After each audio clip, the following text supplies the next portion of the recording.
Так что вы не хотите вести меня, потому что коронавирус. Так что я коронавирус. Причем здесь вы? Я просто выборы Я ставлю. коронавирус, да? Я коронавирус. Черт знает. Если мне человек не нравится, я его не вижу. Это мой автор. Как не нравится? Вы расист, да? Конечно. Да? Вы расист, да? Конечно, да. Хорошо, спасибо. Welcome to a fascinating journey delving into the lives of black individuals residing in Russia. In the expansive reaches of Russia, where snowflakes frequently surpass the human population, being black is like being the lone pop of color in a sea of white. Picture this: Russia, with its whopping 144 million folks, and only a humble 70,000 of them rocking the melanin-rich shades. It's like having a Samsung phone in the USA. You stand out, and suddenly you're the only one in the room. But here's the twist. The history of black folks in Russia isn't your typical tale of slavery and colonization. Unlike the USA, France, Portugal, Spain, and Germany, Russia didn't get its dose of diversity through the shackles of forced migration or slavery. Now here's where things get interesting. The journey to Russia was an invitation, but the welcome party wasn't exactly a red carpet affair. Fast forward to today, being black in Russia is like holding a double-edged sword. You wonder, will my skin color be a ticket to different treatment, or will I just be embraced as the human being I am? In this video, we're about to lift the curtain on the untold reality of what it's like to be black in Russia. Forget the stereotypes and let us dive into the lived experiences, the challenges, and the moments that make you ask, what's the real story here? Join us as we unravel the unknown facets of a life colored by both the uniqueness of being black and the complexities of navigating through a predominantly white landscape. Also, as a way of supporting the channel, hit the like button of the video, share, and subscribe to help the channel grow. Your support means a lot to us. Before delving into the actual experiences of black individuals in Russia, it's important to explore the historical context of the relationship between Russia and black communities, as well as how black people came to be present in Russia today. Unlike the United States and European counterparts where the shadows of the African slave trade loom large, Russia's connection with people of African descent is a tale spun during the Soviet era. Picture this: the 18th and 19th centuries, a time when Russia stood apart, refraining from partaking in the ominous trade and colonization of Africa that gripped Europe and America. In a surprising twist, Tsar Nicholas I took a moral stand by outlawing the trade of African slaves in Russia. Despite its acceptance of serfdom, the enslavement of Africans was deemed immoral. Fast forward to 1895, and here's another unexpected turn. When the Italian army invaded Ethiopia, Russia, recoiling at the attack on a Christian population, took action in a gesture that defied expectations. Russia supplied weapons to Ethiopian troops, aiding them in defeating the Italian invaders. This significant event not only showcases Russia's opposition to slavery, but also its willingness to stand up against injustice on the global stage. But how did people of African descent find their way to Russia? Unlike the grim narratives of forced migration, the story unfolds in a Soviet script. Picture Russians in the 19th century donning a white gaze, viewing individuals from Africa not as sources of free labor, but as exotic beings from distant lands. This perspective birthed a series of ethnographic exhibitions in the mid-19th century. These exhibitions, held in zoos, theaters, and circuses across the country, purported to share knowledge of African cultures. However, the truth lay in the spectacle, the showcasing of difference. Fast forward to the era of communism in the Soviet Union, and a new chapter begins in the story of black individuals in Russia. Communism, with its lofty ideals of egalitarianism rooted in Marxist values, technically prohibited racism and discrimination. The Russian criminal code echoed these sentiments, outlawing and persecuting racial and ethnic discrimination. Although this legal structure aimed to establish a society devoid of discriminatory practices, the practical implementation fell short of completely eradicating biases.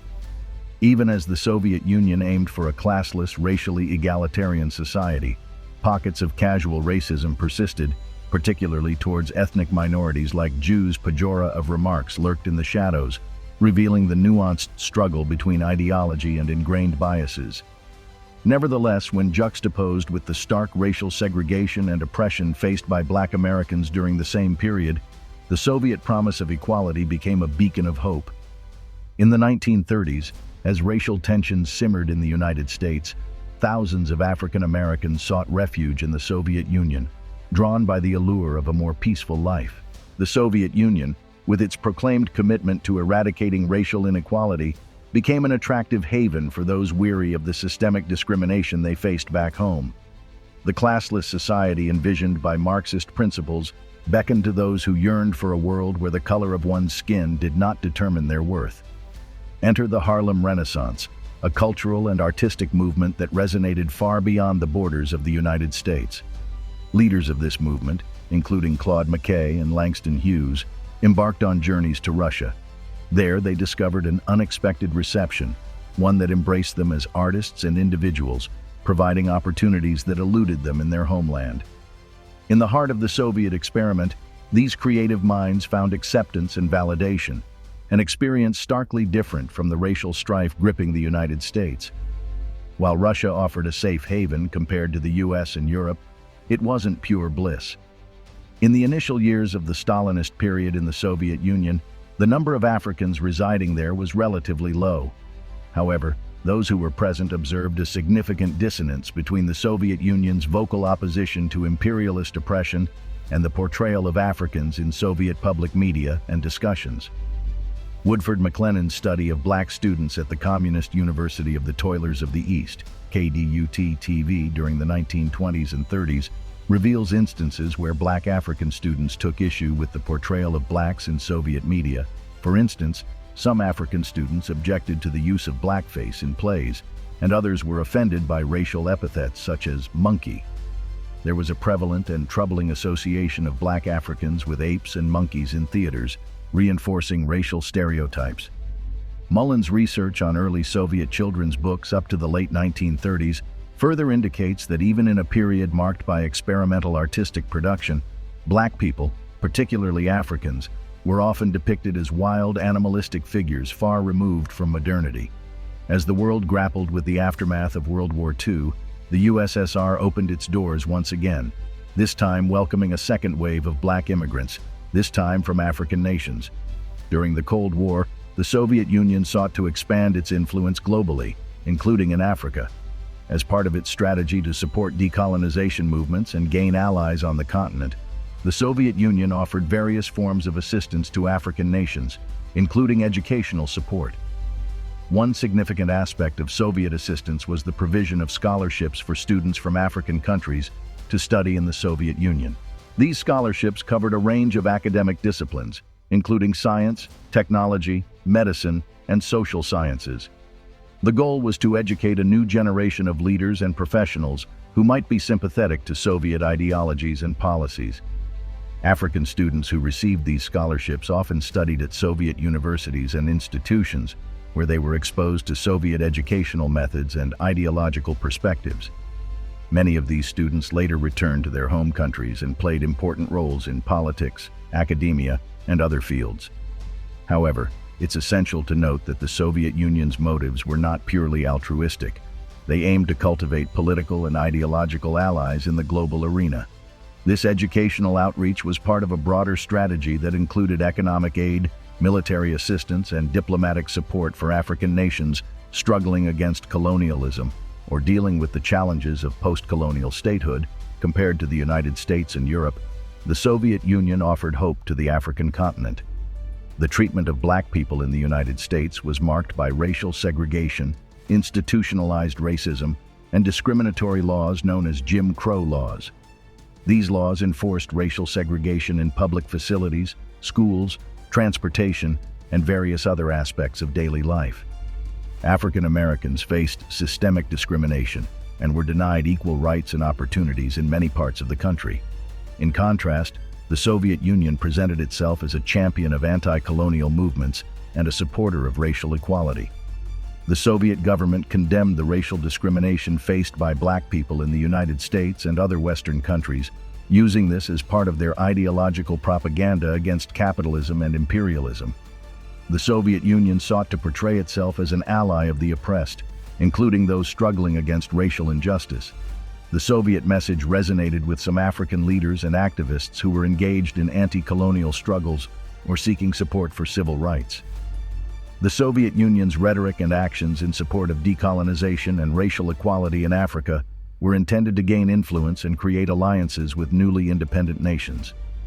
However, once in the Soviet Union, these students experienced everyday racism directed at them from all classes of society. During these times, black people were usually depicted as wild, animalistic figures in children's books and media. The impact of these depictions became more visible following the 1957 International Youth Festival in the Soviet Union. Tensions arose between Soviet citizens and Africans, particularly African students studying in the USSR. These students received special benefits and opportunities, including government. Although they enjoyed increased freedom of movement and had access to foreign stores that were restricted for most Soviets, African students' academic curricula diverged from those of their Soviet counterparts.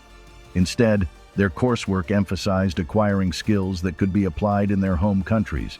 However, Soviet officials emphasized that African students were expected to return home after completing their studies and were not allowed to remain in the USSR for extended periods.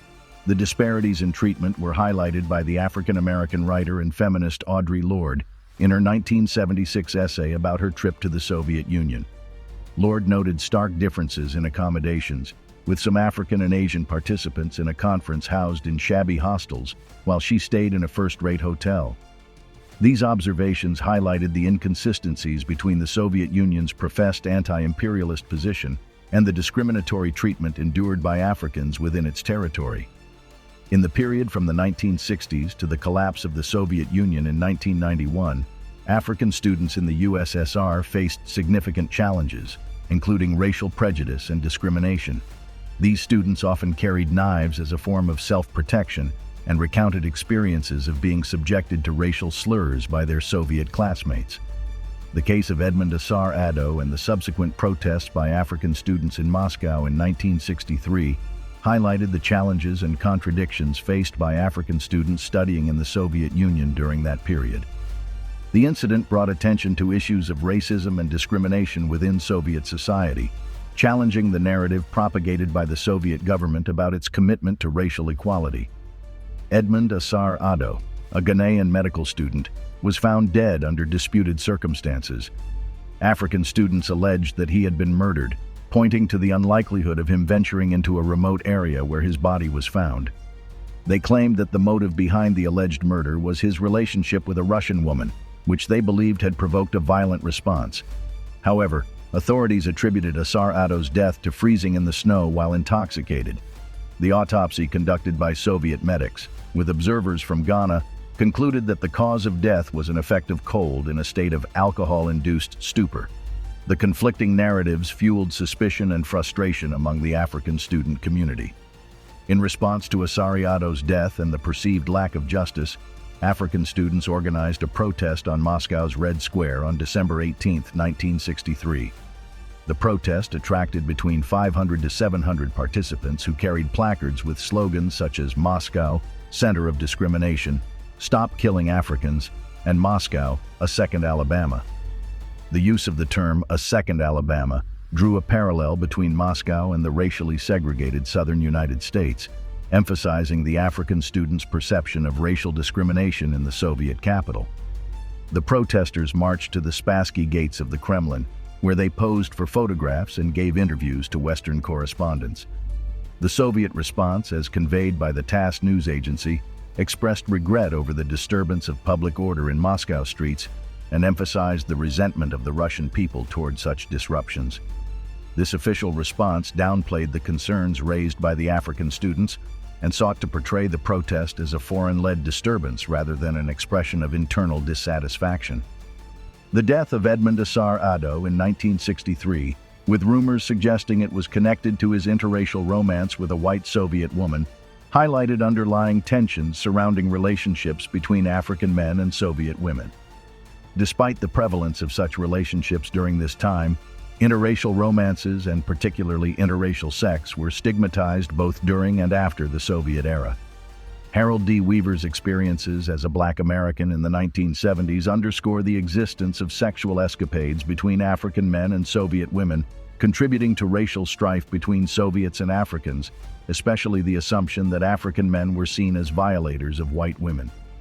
This phenomenon demonstrated that anti-racist ideology in the Soviet Union had its limits as it replicated long-standing Western stereotypes about black men. Research by sociologist Charles Quist AAD in the late 1980s and early 1990s shed light on the racist undertones of Soviet views on interracial romances between Soviet women and African men.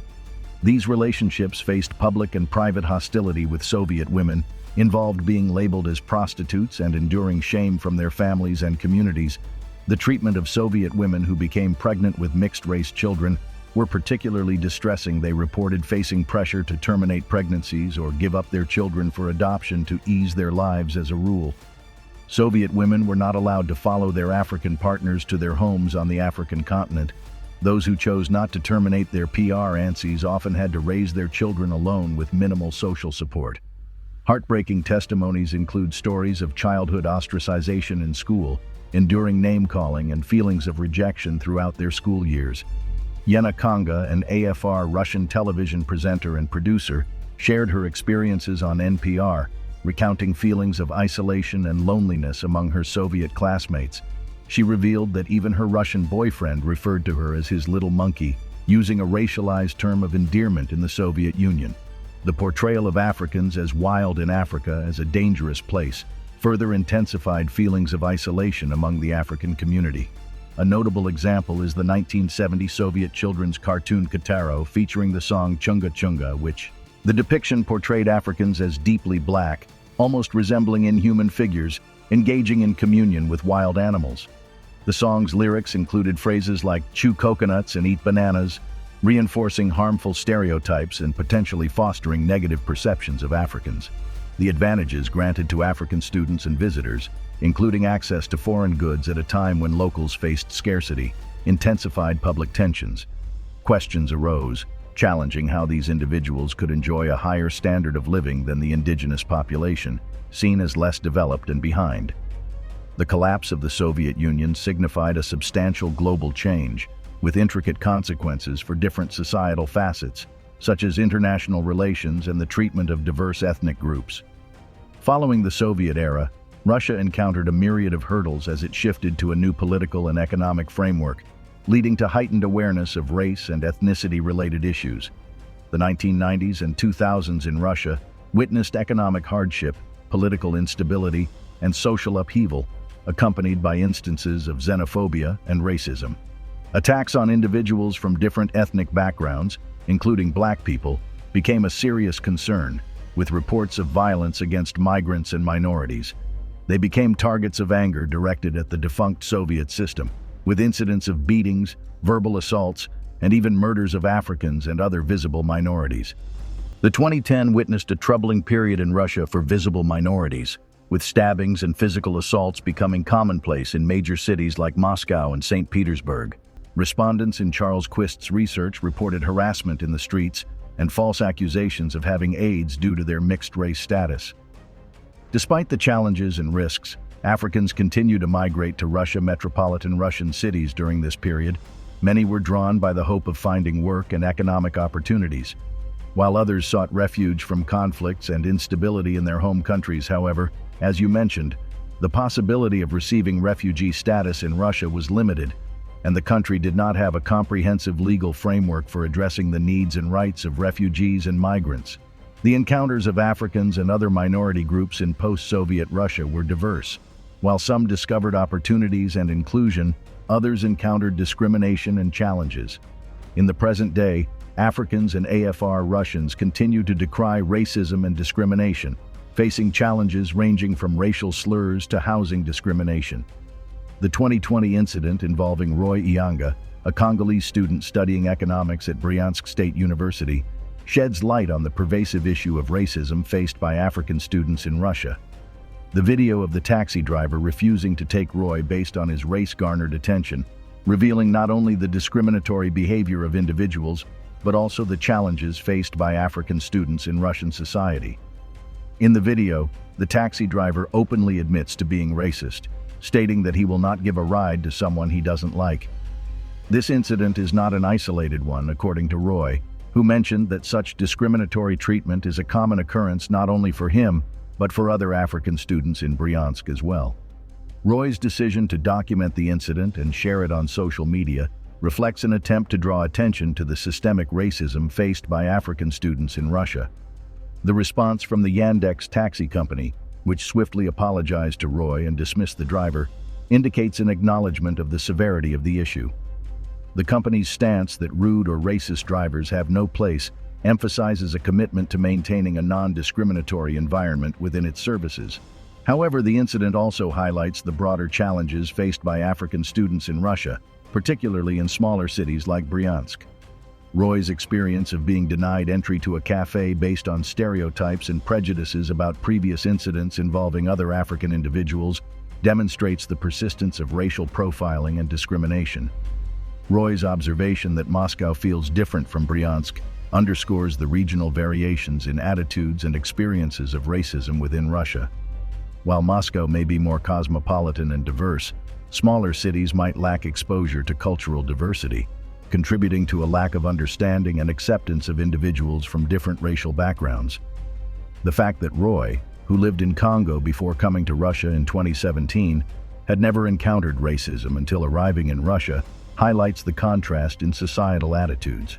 The sensation of being dehumanized and consistently under scrutiny due to one's race can have a significant impact on individuals, as Roy conveyed his frustration and the strain induced by such encounters. Additionally, the incident highlights the online reactions, where certain users on social media showed solidarity with Roy, while others resorted to racially offensive remarks. This dichotomy reflects the broader societal divisions and the challenges of addressing deep-seated prejudices. There's also the case of Isabel Castillo, another AFR Russian living in the country. Isabel Castillo's experiences provide a poignant glimpse into the complex and deeply ingrained issue of racism in Russia, shedding light on the challenges faced by individuals of mixed race, the lingering effects of Soviet-era prejudices, and the broader dynamics of discrimination within the country. Growing up in Elista, Isabel faced daily discrimination and bullying at school due to her visibly different skin color.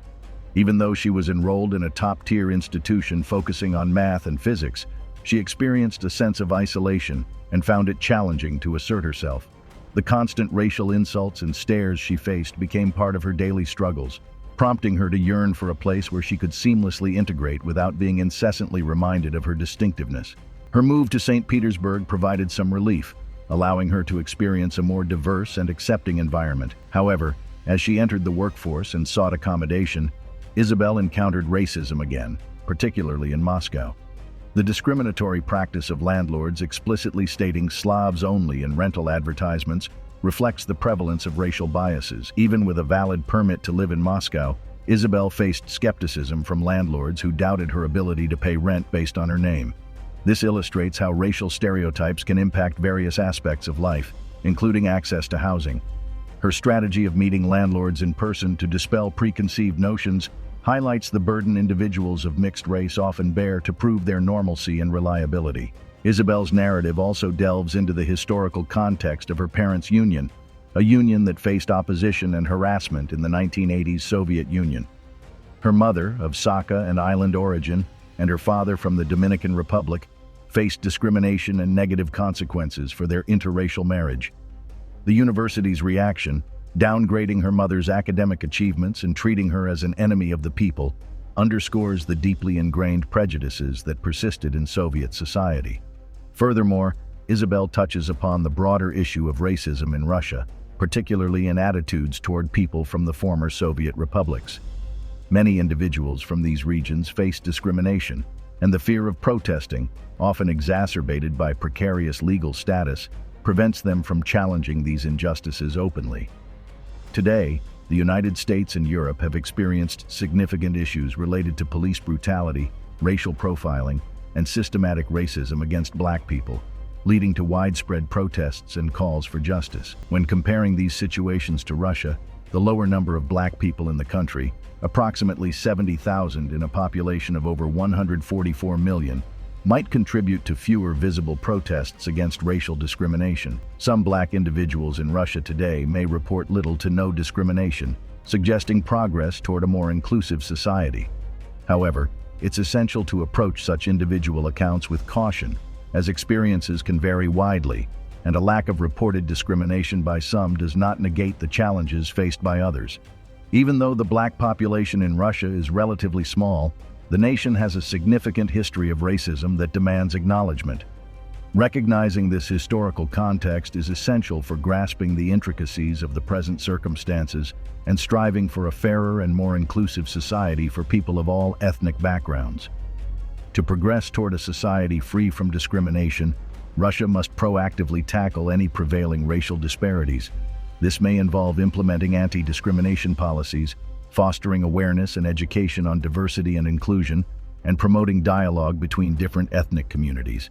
It's important to recognize that achieving a truly equitable society requires ongoing efforts and a commitment to combating all forms of discrimination, even if they may not be as visibly pronounced as in other regions with larger black populations. That concludes this video. We'd love to hear your thoughts, so please share them in the comments section. And don't forget to show your support by liking the video, subscribing to our channel, and sharing our content to spread awareness about the realities of black experiences and to encourage diverse narratives. Thank you for watching.